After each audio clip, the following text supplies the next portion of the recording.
your medical power of attorney.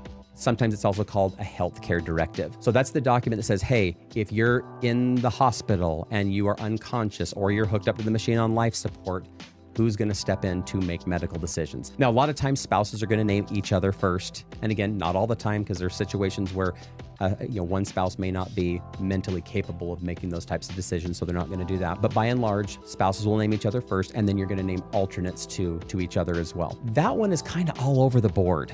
I mean, the alternate medical powers of attorney are kind of all over the board, because sometimes parents are like, I'm just going to name the same person to do everything. So the successor trustee, is going to be the same person as my alternate financial power of attorney, and that's going to be the same person as my medical power of attorney alternate. And that's great. You can totally do that. But sometimes people go, I've got this person because they're really good with money, and then I've got a daughter that's a nurse or a doctor, or a son that's a nurse or doctor or whatever, and they're in the medical field. I'm going to name them as my medical power of attorney alternate. So that one's kind of all over the board. Also, we get parents that'll say, I've named my kids are still relatively young, as my financial powers of attorney, and they're like, I don't want to put that pressure on my kids. If we're hooked up to the machine on life support and our kids have got to choose whether or not to pull the plug or not, that's a lot for a 20-year-old to have to do that. So they'll think of somebody else to do that, reevaluate things every 2-3 years with all of our clients as well.